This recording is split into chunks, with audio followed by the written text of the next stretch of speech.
right, so I've checked all babies. No one has a cleft. Mama doesn't have a cleft. Hey?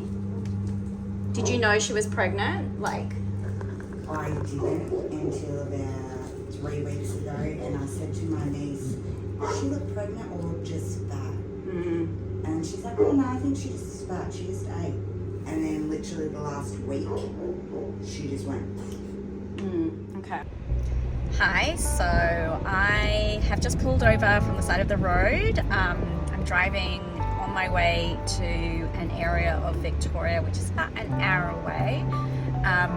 I got a call, well actually I got a Facebook message this afternoon that my coordinator Catherine spied in the Facebook messages, and in that message was a request from a lady whose daughter is a breeder of staffies, and last night her daughter's staffy gave birth to 7 puppies, and one of them is a cleft palate.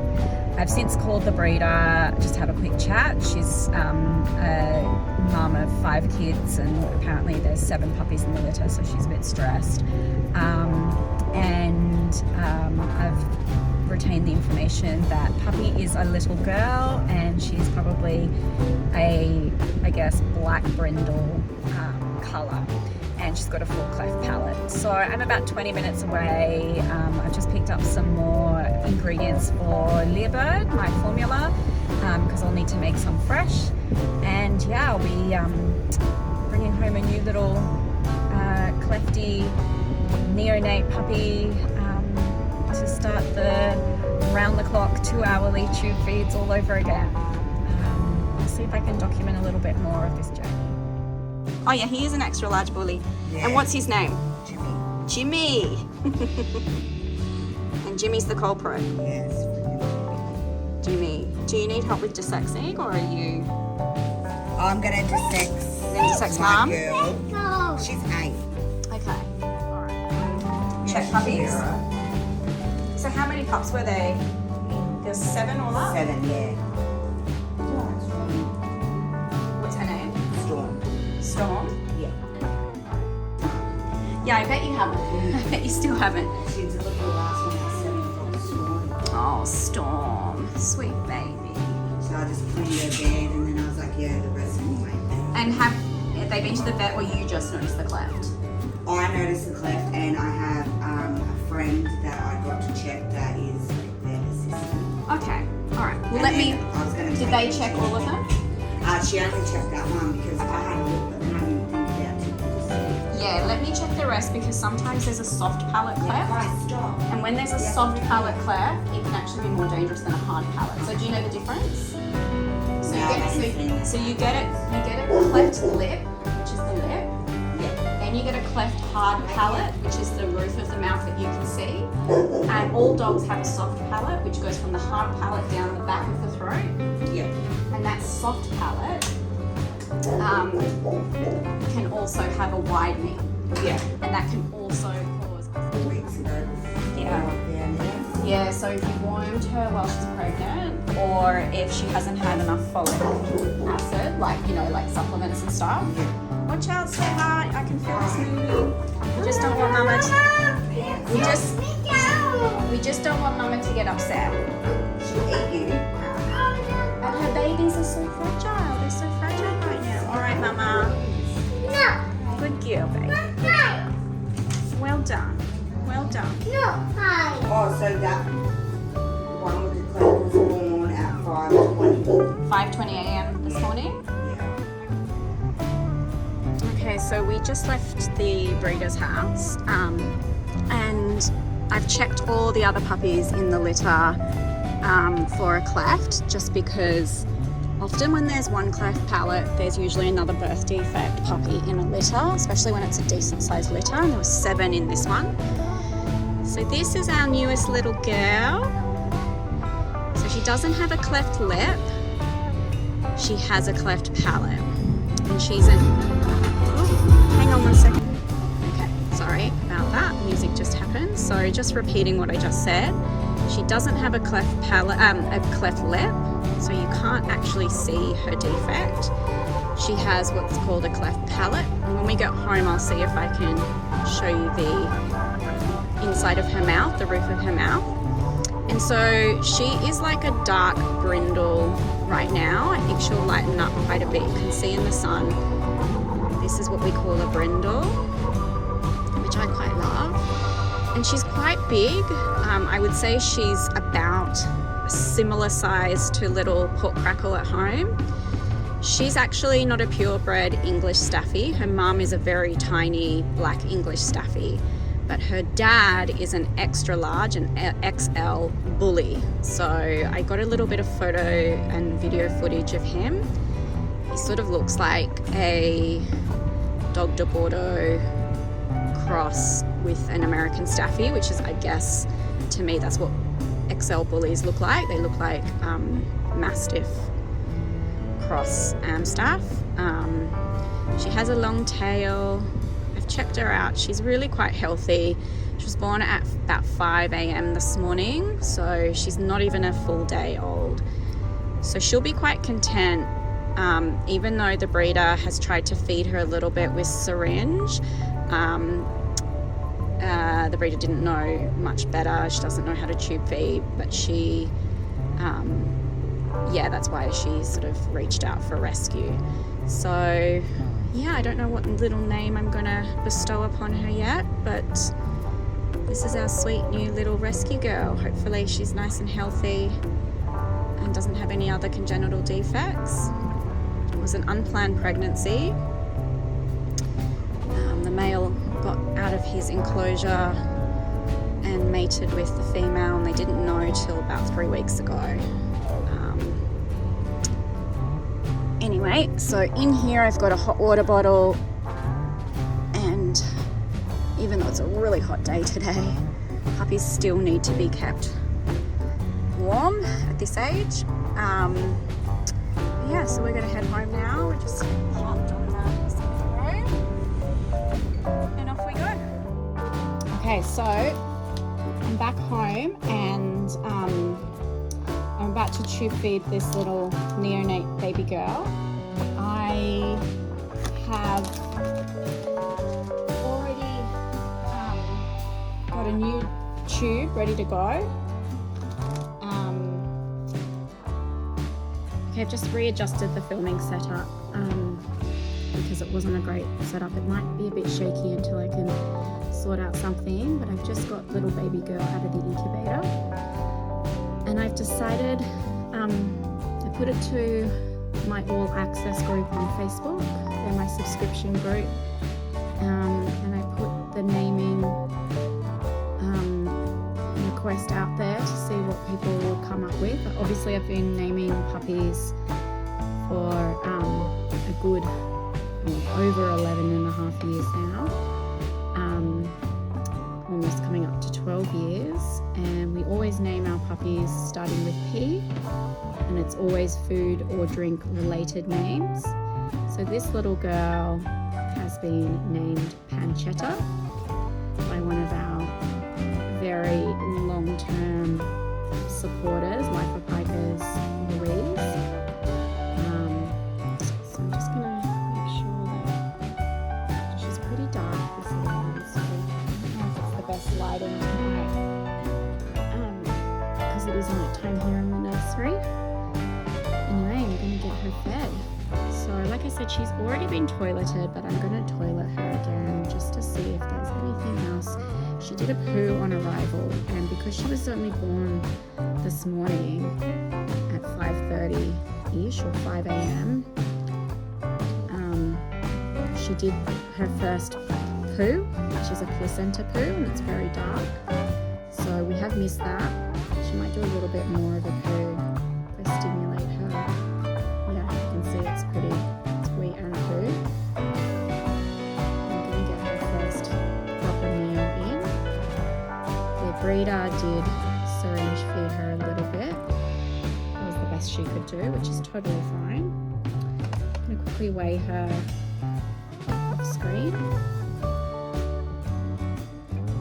She's weighing 231 grams. And now I'm going to do my normal straight jacket wrap. She's got a little pink nose and chin, which I suspect will be white, and she's older and this will be black, I reckon. Alright. Extra supplies. So, I haven't measured her, but I reckon she'll be at about 15.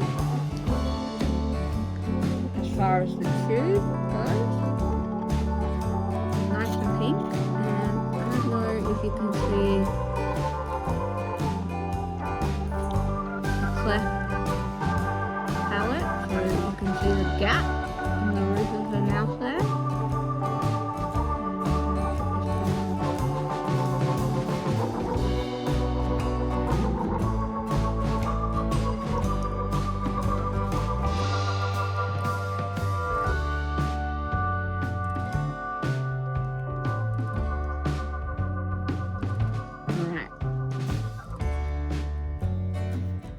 That's sitting at about 17 centimeters down into her belly, which is my guesstimate. And I'm just going to pinch her ear or toe and see if it makes noise to make sure it's not down in her lungs.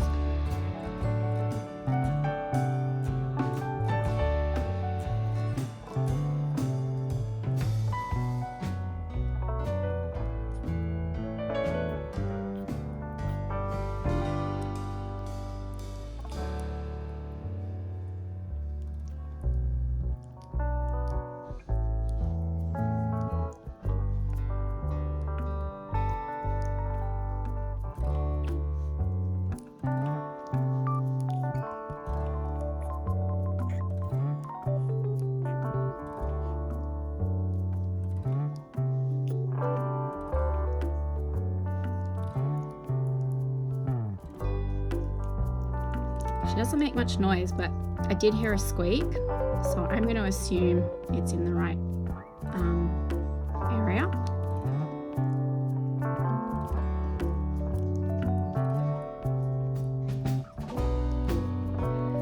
I'm only pinching her toe or her ear really just for this video, if I'm being honest. I will probably do a full tube feeding tutorial with this puppy for people who want to learn tube feeding, but I'm really tired and unwell, and I am almost certain that this little girl, Pancetta, is just a quiet baby. She's not as noisy as what little Port Crackle was when he first came. And as I'm slowly going down, she's sucking, which is great. Keep it in her belly.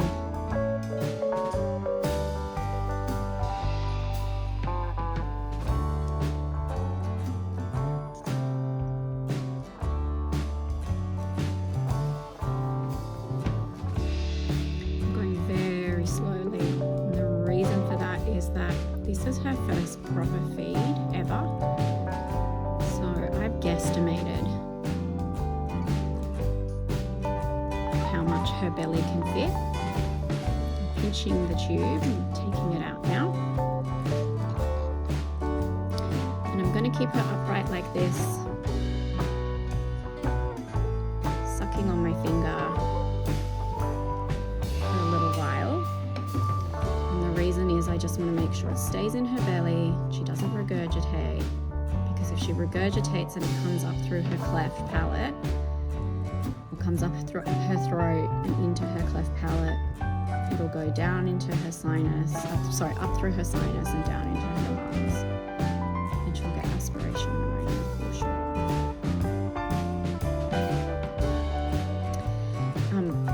What a lot of people probably don't know is that I hold puppies with my thumb and this finger mostly, these fingers, and I hold the jaw.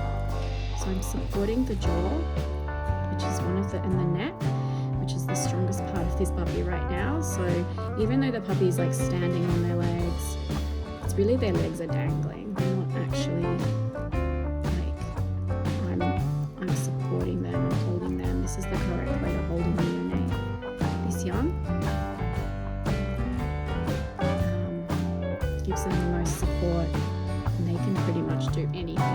float around as long as they're upright and they're not on their back.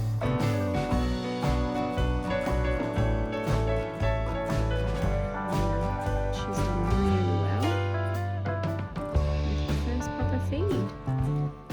And I bet she's got a full belly, but it's not ridiculously full. You see there's still length to her. It's not bulging out. I don't want to overfeed her. Over time, I will add more and more meals to her feed, bit by bit, and that will stretch her tummy and will allow, as she grows, her tummy to fit more in. I'm going to make sure we don't underfeed and we don't overfeed. I've been doing this for a really long time, so I'm very good at just knowing what they need. This little baby pancetta. She's got a white mark on the chest. She's got a little white mark here on the back of her head. And she's brindle, very dark brindle. It looks like she's going to have eyebrows, but I don't know. Little markings for eyebrows. She's got a little white bit on her chin here. It's pink here. Pink bits will usually go black. I don't know if the little white chin will stay. And I'm not sure if her little white flame on the back of her head, sort of like a white dash and a dot. I'm not sure if they'll still stick around. And she's got some pink toe beans, which might end up staying pink. I don't know. It might go black. Just a tiny bit of white on this paw here. Just got no white there. So I think she'll be mostly brindle with a white chest. I don't know if you can hear that noise, but that's Pierogi fast asleep, dreaming. He's not crying, he's actually dreaming. And there we go. That's the arrival into care, into foster care of little baby girl pancetta. Little crafty. Alright. Okay, so she's had her first feed, and now she's going to go into the incubator with Crackle, aka Mario. So we've got Mario and Pancetta. I'm not sure she'll get a nickname. I think Pancetta is